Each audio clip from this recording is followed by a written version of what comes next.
As a good afternoon to you, have your listeners, this is your news network, CMI.com. Just connecting with you right now over an analysis article that's been published on the news network. And it's a piece that is titled as is on the screen. And it has been authored by none other than Simba Chikanza, who happens to be myself, Simbarashe Chikanza, the man that I am, sitting down on my desk a week, or is it a month later, since my last broadcast, and just connecting with our viewers, resident listeners, and keen news analysts over what's happening in our country. There is a military general, a top military general, who Emerson Mnangagwa is using to wash off. And I've got to warn the people of Zimbabwe over this. Been working on this for several years. It's a pile. It's not one story. It has a whole pile of paperwork, data showing what is happening in the country, who is behind what exactly is Mnangagwa doing. And I will tell you what exactly that is. Mnangagwa is working right now to shove up a certain military general so that that military general can wash off the blessed GEZA / Constantino Chiwenga wave of anti-corruption, anti-Zigananda, in exactly the same style that Mnangagwa, has used a lawyer called Fadzayi Mahere to clean off or wash off Nelson Chamisa, while appeasing, or I was saying, Shona, fathering opposition clumsies with Twitterish court cases. To those who are not Zimbabwean, if you Google, there is a lawyer in Zimbabwe by the name Fadzayi Mahere. She is someone who portrays herself as an opposition character and has tried to build a name.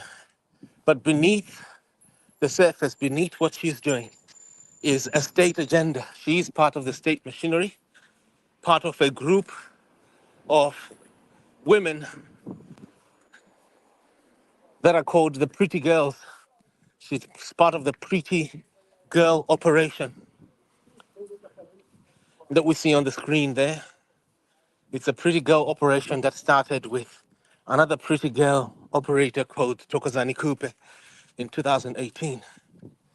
It's an operation where female figures like her are propped up using the corrupt courts to appear as if that they are opposition leaders who are being persecuted, opposition leaders who are likable, opposition leaders who are anti-corruption, and that they are being hunted down by credible fighters like Blessed Geza, like Nelson Chamisa, and others in the country.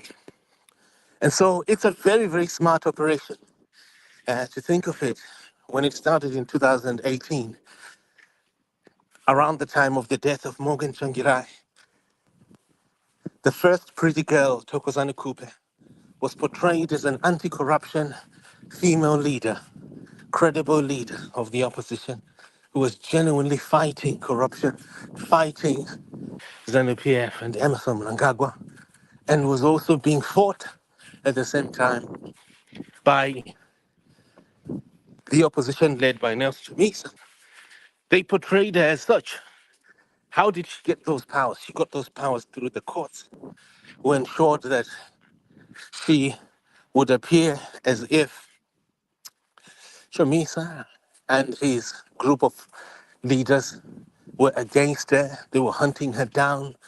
They were discriminating against her because she is a credible opposition figure who is now being victimized simply because she's a female. And back then they said they portrayed her as a um, they portrayed her as a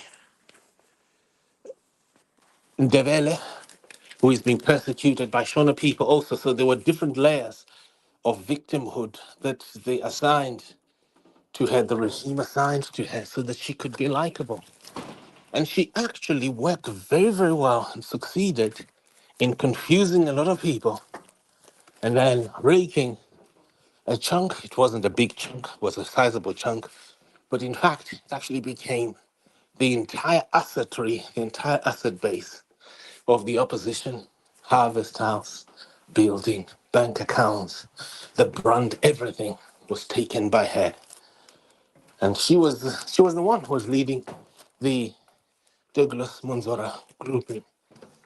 And she succeeded in taking everything on behalf of the regime because they portrayed her as someone who was credible. And back then, even I myself got confused. Even I myself got deceived. At one time, I actually believed that Tokozani Kupe was being persecuted.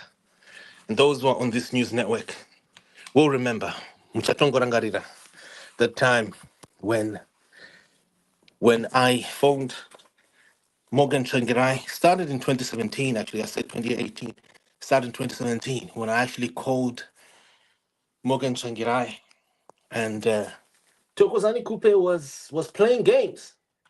She was playing games. Angashitambama games at Blawayo there. She was playing games.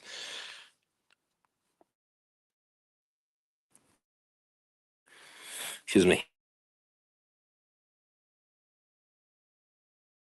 So at that time, Tokozani Kupe was only playing games. And we didn't know. I had no clue that she was just a pretty girl. That's all she was just playing games on us so that um uh, journalists would find her. They would declare her a credible opposition person who is being persecuted by the opposition and by ZANU-PF. But the truth is, no, she wasn't. She was actually an operator for the regime. And eventually, as I said before, she managed, on behalf of the regime and on behalf of Douglas Manzora, Elias Muzuri, managed to take the entire assets, all the assets of the opposition, their building, harvest house, their bank accounts, everything. She took the name also until eventually Nelson Chamisa quit the name MDC and left everything, dumped everything to her. She succeeded in doing that. And then soon after that came the Sengezo Chabangu. That's the one that's portrayed in the cartoon there that we see. Sengezo Chabangu, the the man who was declared an imposter by the Interparliamentary Union, and we can see in the cartoon there Chamangu in there, inside there, but quickly. The next pretty girl is the next pretty girl in this formation is none other than Fadzayi Mahere. Fadzayi Mahere is a very, very dishonest woman. A lot of people don't know, a lot of people can't see. And obviously, because of her online activity, she will post things that appear as if she's genuinely fighting corruption, genuinely fighting the regime, and she will engage in spats the same way that name change scammers like Hopo Chingon also engage in spats with ZANU PF. And so then she appears like she's a genuine fighter for anti-corruption, when in actual fact she's one of the most corrupt lawyers to ever exist in Zimbabwe. And the evidence is so clear. Unfortunately, Zimbabweans don't get it because a lot of people look at Twitter, they operate on Twitter, they only use Twitter to think.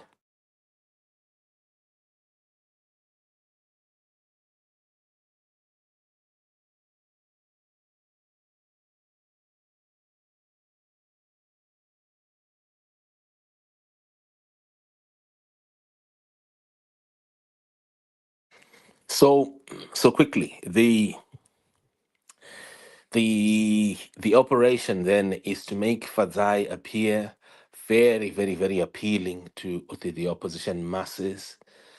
She will appear clean, and then eventually, what she's going to do, she's going to rake, she's going to take away a large chunk of the followers of Nelson Chamisa, and she's already taken quite a bit so far, and something that she would have never done when she alone in her own constituency, Mount Pleasant. When she tried to run as an independent, she wouldn't be able to even win a single ward in her own neighborhood where she grew up. And that is to show how not an honest person that she is. She is a very, very dishonest person. And I'm saying, from what I've observed over the years, aside what people see online, I myself have been at court with Mahere. I have seen what she does, the tricks that she has been playing in the courts, being aided by Emerson Mnangagwa's Luke Malaba judicial system in a very, very corrupt way. I've never seen anyone so favored by the corrupt system. Documents missing. She would pull out documents, document would just disappear. And yeah, and then later on, she then appears as if she's being persecuted by the system. She is extremely corrupt. But quickly, while all this is happening, the same style, the way that people have viewed Fadzayi Mahere as a credible leader, they've also viewed this, they're also already losing it to a military figure, top military figure, whom Mnangagwa is using to wash up Blessed Geza, the same style that is used Mahere to clean off Nelson Chamisa while appearing furthering, okay, opposition clumsies with Twitterish court cases. Now, did anyone realize that there are four cases right now, four defamation cases in the high courts, in history in Zimbabwean courts? All the four defamation cases that are Twitter based are about Fadzayi Mahere. Doesn't that tell you something about someone who is playing a Twitter game? Ma-court case ese aripo kwa high court right now anene Twitter ndiyafadzayi mahere ese. So can't people see that this is a trick? But the biggest one is the portrayal that she's a victim of Emerson Mnangagwa's advisor Petina Gapa. That's something that people should have known. They should have picked it up. Unfortunately, a lot of Zimbabweans can't read between the lines. But anyway, nevertheless, the point is not about the point is the plot of Mnangagwa that he's using a military general to wash off Blessed Geza, and the same way that Fadzayi is being used to wash off Nelson Chamisa. I'm hoping people are picking this up. Zviri kuita clear, itai mchinyora pasi kana yako mana. Musangoteerera ka. You can't be all 500 people online right now. And I I'm not getting any feedback. I shouldn't be talking alone here. But anyway, the link, I'm going to put the link here so people can read the article. And as I said before, I need people to give us feedback. This investigation here has taken a bit of time to understand this investigation, all this that is happening. It's not been easy. It's not been easy. Please type in your feedback over there. Musa Gangogara Muripo. Pasina Jamurgunyora.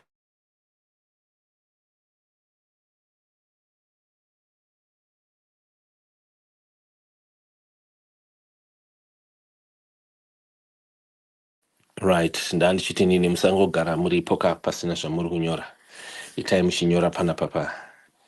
Right. So what I'm saying, there is a military general who is whom Nangagwa is using and is going to use to wash off. So anytime soon, what's going to happen is Chiwenga is going to be shoved off from the limelight if the plans succeed. And I have to emphasize that there is an if. If they do, Shinenga Shaendwa. mazimba munenge mavarwa ndozvamunoda vanhu vanoonekera.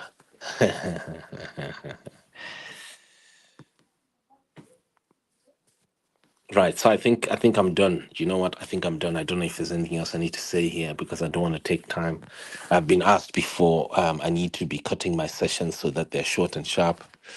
I'm putting the link here. Please click the link. Click the link. Okay. Right. Ndakupa link.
Folks, click our link.